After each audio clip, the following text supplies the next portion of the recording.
ও ফেরিঘাট। অন্যদিকে বিকল্প ঘাট নির্মাণে মাওয়ার বিভিন্ন এলাকা পরিদর্শন করেছেন বিআইডব্লিউটি এর কর্মকর্তারা। হাসান আহমেদের ক্যামেরায় মুন্সিগঞ্জ প্রতিনিধি সাইফুর রহমান টিটুকে সঙ্গে নিয়ে রিপোর্ট করছেন জুলহাস কবির। উজান থেকে ভেসে আসা পানির তোড়ে পদ্মায় এমন তীব্র স্রোত খুব কমই দেখা যায়, কিন্তু সেই স্রোতে ভেসে যাচ্ছে মাওয়া কাওড়াকান্দি রুটের ফেরি ও লঞ্চ। স্রোতের অনুকূলে সহজেই কাওড়াকান্দি যাওয়া গেলেও মাওয়ায় আসতে সময় লাগছে 4 থেকে 5 ঘন্টা। মঙ্গলবার বিকেলে কাওড়াকান্দি থেকে টাপলু নামের একটি ফেরি মাওয়ায় আসার পথে স্রোতের তোড়ে ভেসে গিয়ে লোহজং টার্নিং পয়েন্টের চরে আটকা পড়ে। 6টা 7টা 8টা এভাবে গাড়ি পাস হয়, কিন্তু গাড়ি জল মেরে চলে। সরকারের বিশেষভাবে দৃষ্টি রাখা দরকার যাতে পর্যাপ্ত পরিমাণে এখানে ফেরি থাকে। মাওয়া কাওড়াকান্দির উভয় ঘাটে সারি সারি পণ্যবাহী ট্রাক ও যাত্রীবাহী বাস পারাপারের অপেক্ষায় দাঁড়িয়ে থাকতে হচ্ছে। যে অবস্থা দেখায় এত দ্রুত বোঝায় যে কবে পারম কি দেয় দুই নেই। রাত 1টার থেকে দাঁড়ায় আছে, এখন 12টা বাজে। হঠাৎ করে পদ্মার স্রোত বেড়ে যাওয়াকে দুর্যোগ বলে মনে করছেন বিআইডব্লিউটিসির কর্মকর্তা। কাওড়াকান্দি থেকে মাওয়া আসতে সমস্যা হইতেছে আর কি, স্রোতের প্রচন্ড স্রোতের কারণে, এবং এগুলি তাতে লাইন চুরি করে ফেলতেছে। কোনোটাকে লোহজং খালের ভিতরে নিয়ে যাচ্ছে, ট্রাকগুলি কোনোটা ওইটা আসতেই পারতেছে না। এই সমস্যার দরুন তারা ফেরিগুলি আমরা চালাইতে পারতেছি না। অন্যদিকে পদ্মার ভাঙনের কবলে পড়েছে মাওয়া ফেরি ও লঞ্চ ঘাট। কয়েক সপ্তাহের ভাঙনের কারণে এমন হুমকির মুখে ঘাটগুলো।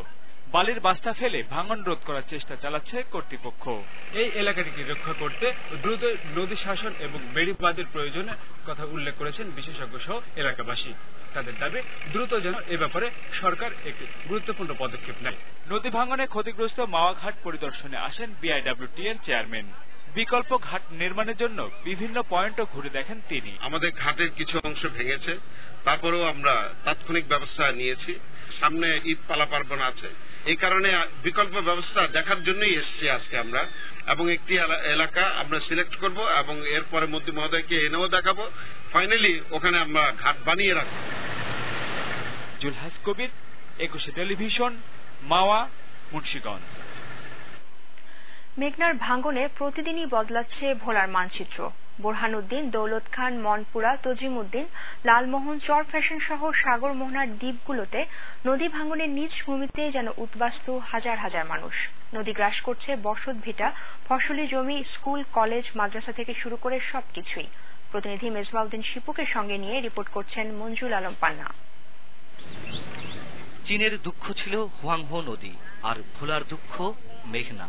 মাত্র 2 বছরে মেঘনা গর্ভে বিলীন হয়ে গেছে ভোলা সদরের ধনিয়া ইউনিয়নের তুলাতুলির প্রায় 30 কিলোমিটার দৈর্ঘ্যের এলাকা। আমাদের নদী ছিল অন্তত 30 কিলোমিটার উত্তরে।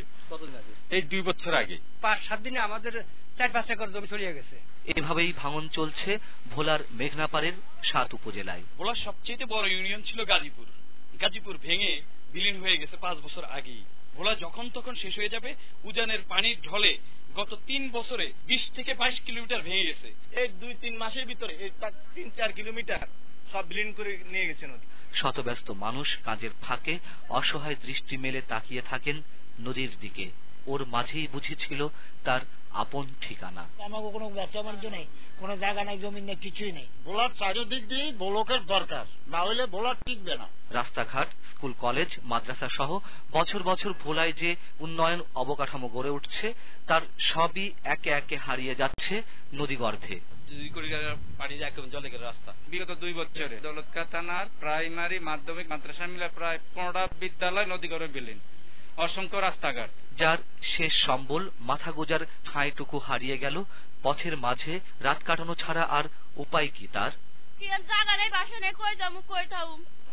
সব নদীর গাড়ি লইয়া গেছে স্যার, এখন আমার খুব অসহায়, আমার জায়গা কিছুই নেই।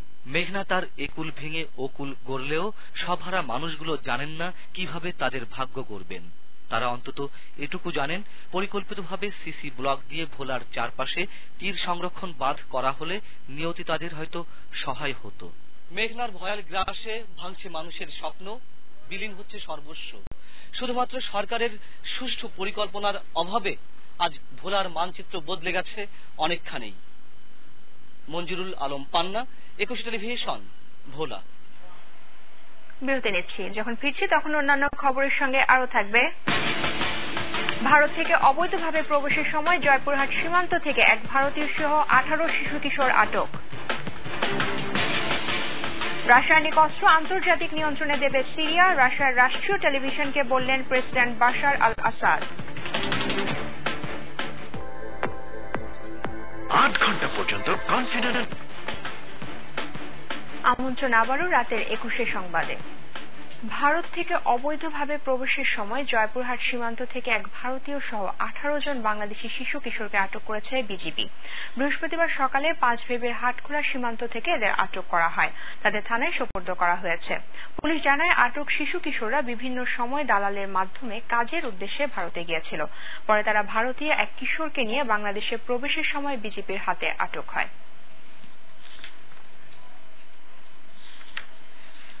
পঞ্চগড়ের চাকলাহাট সীমান্তে 7 দিন আগে নিখোঁজ গরু ব্যবসায়ী মন্তাজুলের মৃতদেহ ফেরত দিয়েছে ভারতীয় সীমান্ত রক্ষী বাহিনী বিএসএফ। বৃহস্পতিবার রাতে চাকলাহাটের প্রধানপাড়া সীমান্তে ভারতের সাকাতি বিএসএফ ক্যাম্পের সদস্যরা রত্নীবাড়ি ক্যাম্পের বিজেপি সদস্যের কাছে মৃতদেহ হস্তান্তর করে। স্থানীয়রা জানায় গত রোববার চাকলাহাট যমুনা নদীর ভারতীয় অংশে একটি মৃতদেহ ভাসতে দেখে তারা। পরে মৃতদেহটি তুলে নিয়ে যায় বিএসএফ। সে সময় মন্তাজুলের স্ত্রী রুনা মৃতদেহটি তার স্বামীর বলে সন্দেহ করেছিল। গেল শুক্রবার তার স্বামী নিখোঁজ হন। বরিশাল বিশ্ববিদ্যালয়ের ছাত্রী সালদা হত্যার সঙ্গে জড়িত রাসেল মাতুব্বরকে চট্টগ্রাম থেকে গ্রেফতার করেছে পুলিশ। পুলিশ জানায় নগরীর কলসিদিঘির পাড় এলাকায় এক আত্মীয়ের বাসায় আত্মগোপন করেছিল রাসেল। গোপন খবরের ভিত্তিতে বৃহস্পতিবার রাতে তাকে গ্রেফতার করা হয়। গেল 5 সেপ্টেম্বর প্রেমের প্রস্তাবে রাজি না হলে সালদাকে ছুরিকাঘাত করে রাসেল। ঢাকা মেডিকেল কলেজ হাসপাতালে ভর্তির পর মারা যায় তিনি। সালদা বরিশাল বিশ্ববিদ্যালয়ের ব্যবস্থাপনা বিভাগের ছাত্রী ছিলেন। শিক্ষকের বেত্রাঘাতে প্রতিবন্ধী হয়ে গেছে ফেনী সদরের কালিদহ এসসি উচ্চ বিদ্যালয়ের শিক্ষার্থী মিরাজুল আলম।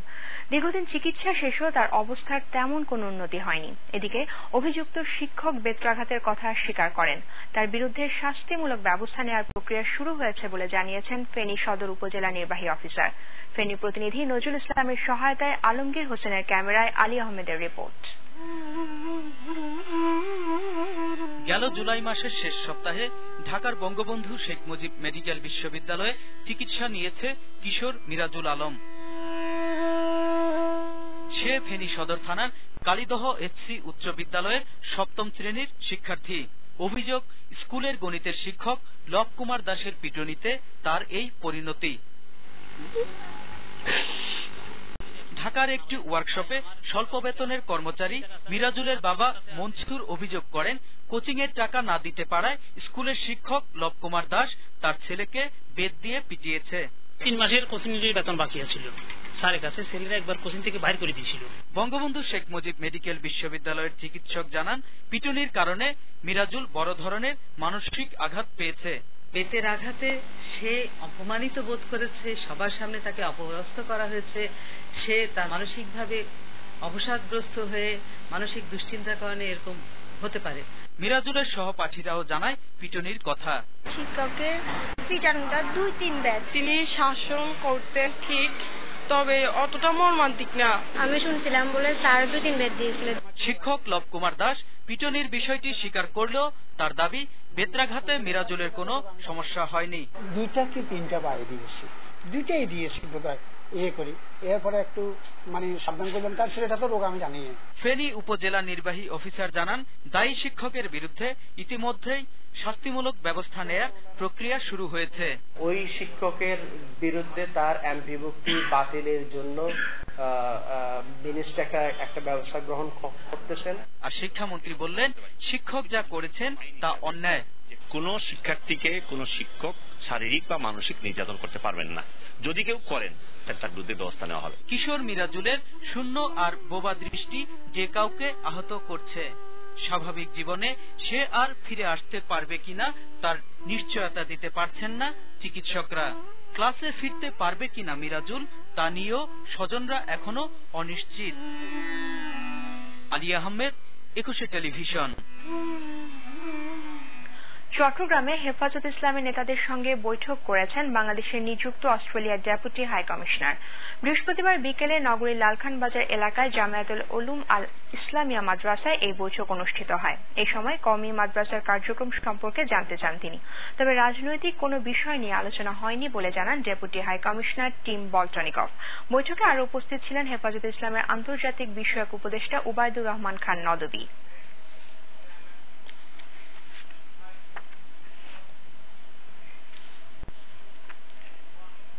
ছেলে মুক্তিযুদ্ধে যাওয়ায় এবং কোথায় মুক্তিযুদ্ধ করছে তার ঠিকানা না দেওয়ায় ৭১ নিজামীর নির্দেশ ও উপস্থিতিতে নির্মম নির্যাতন শেষে হত্যা করা হয় বাবা সোহরাব আলী প্রামাণিককে। রাষ্ট্রপক্ষের ২২তম সাক্ষী মুক্তিযোদ্ধা শাহজাহান আলী সাক্ষ্যে একথা বলেন। এদিকে আশরাফুজ্জামান ও মঈনুদ্দিনের বিরুদ্ধে সাক্ষ্য দিয়েছেন শহীদ সাংবাদিক নিজামুদ্দিন আহমেদের ছেলে শাফকাত নিজাম। প্রণব চক্রবর্তীর রিপোর্ট। ট্রাইব্যুনাল ১-এ মতিউর রহমান নিজামীর বিরুদ্ধে সাক্ষ্য দিতে এসে সাক্ষী শাহজাহান আলী বলেন, ৭১-এর ৩রা মে ভোরে পাকিস্তানি বাহিনীর গাড়ি আসে পাবনার বিশাখালী গ্রামে। এ সময় মুক্তিযোদ্ধা আব্দুল সেলিমকে খুঁজে না পেয়ে তার বাবা সোহরাব আলীকে হত্যার পর একই গ্রামের হিন্দুপাড়ায় বাড়িঘরে আগুন ও ধর্ষণ শেষে ৭ থেকে ৮ জন লোককে হত্যা করে তারা। সে সময় নিজামী তাদের সাথে উপস্থিত ছিলেন। বাসদারে লুকিয়ে দেখতে পান যে আর্মিরা শহীদ সোহরাব আলী প্রামাণিককে রাইফেলের বার দিয়ে পিটাচ্ছে।